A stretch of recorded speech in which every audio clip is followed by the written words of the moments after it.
Hola, buenas, ¿cómo están? Bueno, lo prometido es deuda, así que nos vamos a dedicar hoy a los géneros académicos, sobre todo a los textos académicos, a la construcción de un texto académico y a la polifonía. Temas que, dada esta primera versión del trabajo práctico número 1, me parece que todavía necesitamos reforzar para poder dejar en claro algunas cuestiones respecto de qué es lo que la consigna y la tarea está esperando de ustedes. ¿Sí? Entonces, primero el número 1, estamos esperando que ustedes construyan y redacten un texto académico. ¿De acuerdo? ¿Qué quiere decir que el texto sea académico? Bueno, quiere decir que hay un registro formal que me va un poco a alejar de mi registro oral, ¿sí? Un poco no, mucho. ¿Sí? ¿Vieron cuando nosotros nos expresamos en el habla, en la oralidad, tenemos cierta posibilidad de ser más informales, de dirigirnos en el del tú a tú, sobre todo en la universidad porque somos eh, docentes y alumnos, tenemos una relación asimétrica, pero que no es la del el jefe con o el presidente de la nación. Tratamos de construir un vínculo en el cual la experiencia de docencia y la experiencia del aprendizaje se fusionan, ¿no? Entonces, en ese sentido, establecemos ciertos vínculos interpersonales que nos permiten, desde la oralidad, darnos ciertas licencias, ¿no? Como en los ejemplos, en el uso de expresiones. Ahora bien, cuando nos sentamos a escribir, cuando vamos a dejar registro de nuestro trabajo, de nuestra lectura, de nuestras interpretaciones, de nuestro recorrido a lo largo de un programa o a través de ciertos momentos de una cursada de una materia, vamos a producir un documento y ese documento es un texto académico y tiene un registro que es formal. ¿Qué quiere decir esto? Que los términos que uso son técnicos, que uso conectores, que cuido la coherencia y la cohesión, que anticipo los temas que voy a trabajar, que introduzco cierta polifonía, que, bueno, vamos a ver un poquito cada una de estas características para que las tengan en cuenta, sobre todo al momento de la reescritura del trabajo práctico número 1. Entonces, en primer lugar, ¿sí? Un texto académico usa términos técnicos, lo están viendo en pantalla, ¿sí? Usa términos técnicos específicos de cada disciplina. Vamos a utilizar esos términos que usa Ferrer en este caso y que estamos aprendiendo. La reformulación, y ese vamos a dejarlo para otro video, no tiene que ver con buscar sinónimos, porque muchas veces esos sinónimos no funcionan, ¿sí? Hay términos que no los voy a poder cambiar. Porque son medio términos técnicos que está usando Ferrer, entonces no tiene sentido buscar 50 sinónimos de estratificación social. Es estratificación social y lo retomo de Ferrer, porque es lo que Ferrer dice. ¿Sí? Entonces, terminología técnica, ¿sí? Elaboración conceptual, fijada y precisa. ¿Estamos de acuerdo? Miren, ahí lo ilumino.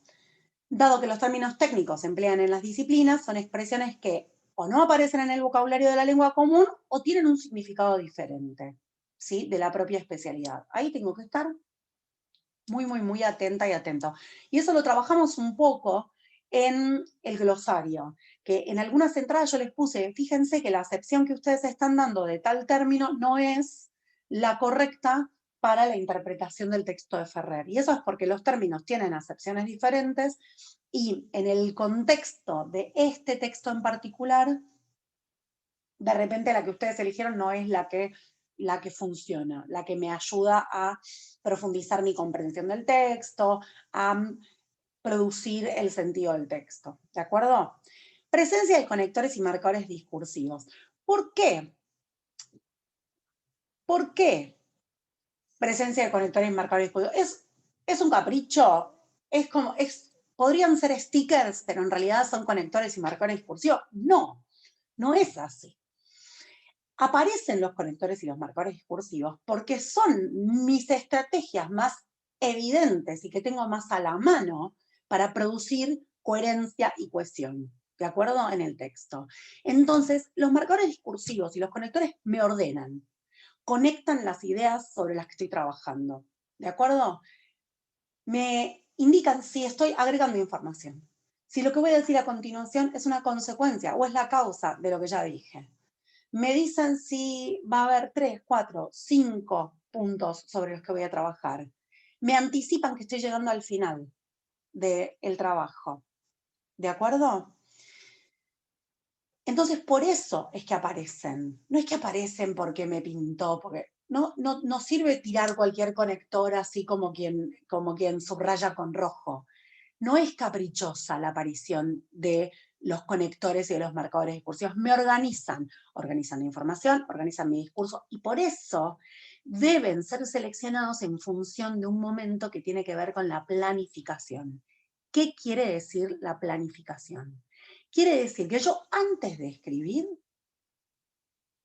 voy a pensar, ¿qué me pide la consigna? ¿Cómo voy a organizar este texto?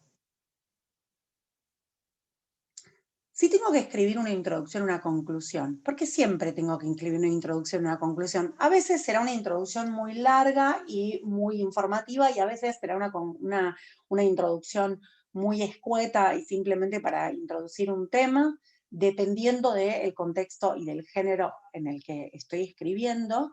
No es lo mismo la introducción de una tesis que la introducción que voy a darle a una pregunta de un parcial, ¿sí? Obviamente, en la pregunta de parcial, mi introducción van a ser 2, 3 oraciones, y la introducción a una tesis de licenciatura son de repente 50 páginas. ¿Estamos? Entonces, pero introducción tiene que haber en todos los casos. ¿Qué hago en la introducción? ¿Qué voy a poner en la introducción? Y tengo que pensar qué corpus voy a usar. Corpus quiere decir qué bibliografía, qué textos, qué conjunto de textos, qué recorte de textos de todos los que aparecen en el programa. Yo voy a trabajar con este, con este, con este. Eso lo puedo anticipar. ¿Qué tengo que hacer con esos textos? Ahí la consigna resulta crucial. Si dice explique, si dice compare, si dice argumente, si dice describa, si dice reformule. Eso lo puedo anticipar utilizando tal y tal texto o tal texto de tal autor. Voy a reformular, voy a explicar, voy a comparar, tal.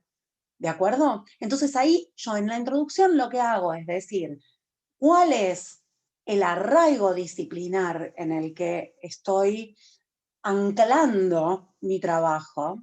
Y a la vez estoy diciendo, estoy anticipándole al lector o a la lectora qué es lo que va a ocurrir. Y eso en academia es muy importante. Muy importante. Anticípenme. Bueno, entonces, número 1, eso. Conectores, entonces. A partir de ahí, ¿cuántos párrafos voy a escribir? Es una definición. Un párrafo está bien, entonces, ¿no? Tiene muchos elementos. Voy a detenerme mucho en esos elementos, pero por ahí me conviene hacer un párrafo para cada uno de los elementos que componen esa definición. Si voy a reformular, bueno, ¿cómo es el texto? ¿Qué dice el texto? Hago un breve resumen del texto. Un apunte que dice, mira, este texto, mi tema es que hay 3 campos de influencia de un factor determinado. Ese factor es el régimen de tenencia de territorio, de propiedad, digamos, del territorio. Entonces, eso influyó sobre 3 lugares en especial. Bueno, si me dice 3, ya me está diciendo de algún modo que debería escribir 3 párrafos, ¿sí? Uno sobre el primer campo, otro sobre el segundo campo y otro sobre el tercer campo. Y después viene mi conclusión. Si tengo 3 campos y lo que tengo que hacer es reformular, o sea, explicar lo que dice Ferrer. Entonces, 3. ¿Qué conectores voy a elegir? Y lo más fácil que se me viene a la mente, así no me compliqué, en primer lugar, en segundo lugar, finalmente. Listo. O en tercer lugar. Problema cerrado. Ya sé que voy a escribir un párrafo que va a ir sobre esto. ¿Sobre qué tema? Y el primero va a ser sobre la estratificación social. ¿Pero en función de qué? Bueno, ¿cómo influye el régimen de tenencia de tierra? ¿Quién tiene la tierra? ¿sí? ¿Y qué lugar ocupa en la estratificación social? ¿Qué lugar ocupa en la sociedad? ¿Es clase alta? ¿Es clase media? ¿Es clase baja? ¿Cómo, cómo se relacionan estos dos factores? ¿Sí? Conectores estábamos entonces. Perfecto. El segundo lugar. Bueno, el segundo lugar es el del crecimiento de la producción agropecuaria. ¿Qué es la producción? Bueno, ¿qué es lo que produce el campo? Digamos, el producto que surge de la actividad agrícola, agropecuaria. Bueno, entonces voy a hablar sobre eso. ¿Pero en función de qué? Siempre en función del régimen de tenencias.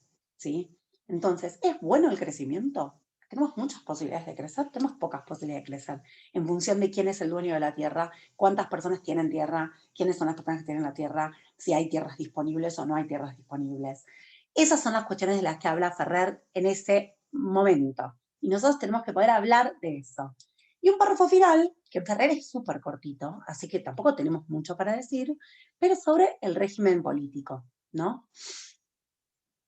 Exactamente lo quise mirar en el texto, régimen político.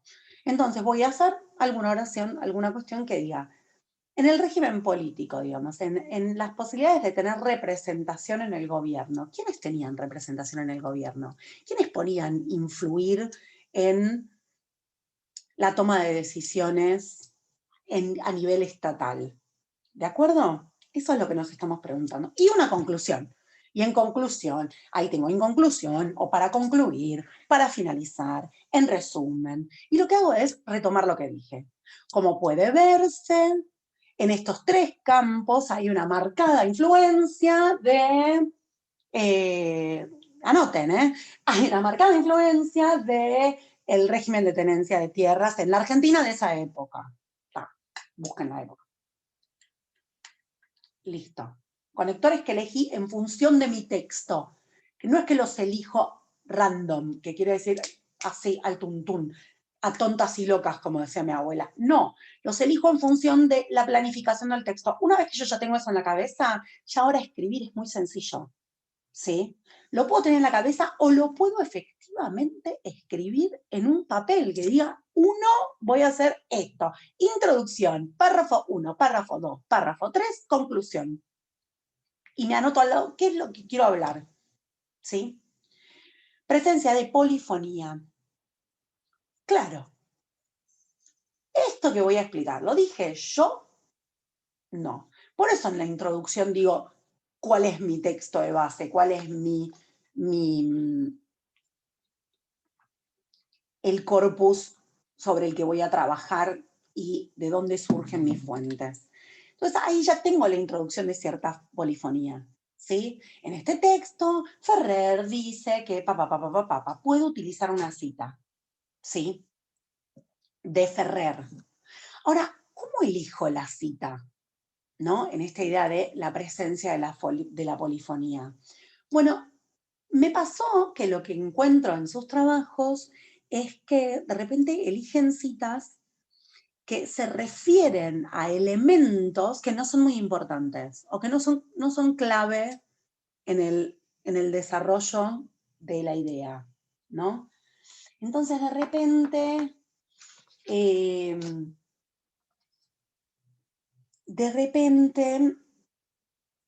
la cita es el 4,2 restante de la población activa correspondía a propietarios medios con el... Es como, ¿voy a usar eso en mi cita? ¿Me la gasto para esto? Porque haciendo un texto breve tampoco puedo citar mucho. Tengo que citar medio poquito, tengo que ser muy estratégica para elegir qué voy a incorporar. Bueno, elijan esa frase de Ferrer que a ustedes les explicó una idea. ¿Dónde está? Donde Ferrer dice que la estratificación social recibe un fuerte impacto del régimen de tenencia. ¿O dónde, en qué frase dice Ferrer que el régimen de tenencia impacta sobre las posibilidades del crecimiento de la producción? ¿O dónde dice Ferrer, por ejemplo, porque ese tercer párrafo, que es sobre el régimen político, es más difícil de reformular, porque hay poca información. Entonces, como que, bueno, por ahí aprovecho y uso la frase que diga que cierre la idea de cómo el régimen de tenencia influye sobre el poder político. Elijo esa frase, la copio textual y la pongo entre comillas, porque no es mía y voy a tener que decir de dónde la saqué. ¿Sí? ¿Cómo digo de dónde la saqué?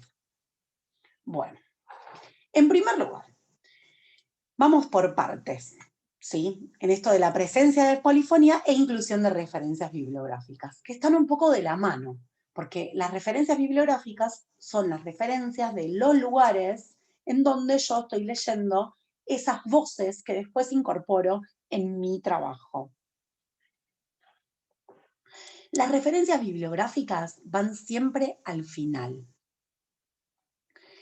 Yo termino de escribir mi texto, mi tesis de licenciatura, así como la monografía para un seminario, para una materia, así como un parcial domiciliario. Yo termino de escribir mi texto, escribo referencias bibliográficas o bibliografía, lo subrayo o le pongo negrita y a partir de ahí hago un listado de textos que leí o que usé para construir el texto que estoy presentando, el texto que estoy socializando, el texto que estoy compartiendo. ¿De acuerdo? Ahora, ¿cómo construyo esa lista? Bueno, nosotros tomamos como referencia las normas APA, que es una normativa, una norma que dice cómo construir ese listado. ¿Para qué? Bueno, porque entre otras de las cuestiones que están implicadas en la construcción de un texto académico es que el autor o autora del texto se presenta en el marco de un etos universitario y académico y científico, ¿sí? Entonces ustedes se ponen el guardapolvo, se ponen en soy una persona que leyó sobre este tema, tengo estas ideas y con esto puedo construir conocimiento y puedo socializar cierto conocimiento y entonces eso también como que empodera un poco mi voz en función de la comunidad con la que estoy socializando ese conocimiento. Eso por un lado, pero por otro lado, a mí me tienen que tratar también como una persona en el mismo marco de ese mismo ethos académico universitario. Eso quiere decir que yo los voy a leer para informarme, que yo los voy a leer para estudiar, que yo los voy a leer para construir mi texto, que yo los voy a leer para investigar un tema que es de mi interés. Y por eso la construcción de la bibliografía es tan importante, porque está dedicada a mis lectores y lectoras. ¿Por qué? Porque yo quiero saber ¿dónde Ferrer dice eso? Porque me viene bárbaro para el capítulo 3 de mi tesis. Me viene espectacular. Así que necesito que me cuenten de dónde lo sacaron. Bueno, yo en ese sentido voy a la bibliografía y en ese listado voy a encontrar los textos de Ferrer que ustedes hayan utilizado. Y esos datos me van a servir a mí para poder ir a buscarlo. ¿Dónde? A la biblioteca, en internet, no sé. ¿Cómo se construye? Las normas de citado de APA se construyen así. Lo que les decía la otra vez es que hay muchas versiones, eso es una realidad, así que atención. Pero una vez que elijo una versión de APA, todo tiene que estar con el mismo formato, ¿sí? Entonces, fíjense que tengo los apellidos, las iniciales de los nombres, o el apellido y la inicial, si es una sola, si hay una sola autora o un solo autor. Después, el año, ¿sí? De edición, de la edición que manejo yo, que yo estoy leyendo. Por eso nosotros tenemos dos de Ferrer, porque yo tengo la 2008, pero ustedes tienen la 2004, y tiene una paginación diferente. ¿Sí? Entonces, fíjense que en la consigna abajo, de todas maneras, están las dos. ¿Ustedes cuál van a tener que poner? ¿La que manejé yo, que es la que tengo en mi casa, o la que manejan ustedes, que es la que están usando para poder hacer el trabajo de reformulación? Este es el título, punto, información de la fuente, acá está la editorial. Normalmente se usa también la ciudad de edición. Si tengo la edición que se hizo en Buenos Aires o la de Madrid o la de México. Hay mucho circulando de editoriales que tienen los tres lugares donde se editan los mismos textos, entonces, ¿qué edición tengo yo? Si tengo la argentina, si tengo la española. Bueno, entonces, una vez que elegí la cita de Ferrer que voy a incorporar a mi texto, tengo que referirla a alguno de los ítems de este listado que conforma mi bibliografía que puse al final de mi texto. Indicarle a mi lectora, a mi lector, en dónde de esos textos va a encontrar esta cita que yo estoy poniendo, ¿sí? Que yo elegí, que es muy sorprendente o que es muy ilustrativa, ¿sí? O que es clave para entender este tema. Entonces, para hacer eso, ¿sí? ¿Se acuerdan que habíamos dicho que paréntesis después de la cita, cuando cierro la comilla, abro el paréntesis y pongo autor, Ferrer, después el año, 2004, coma o 2 puntos, la página. ¿De acuerdo? La página en dónde está.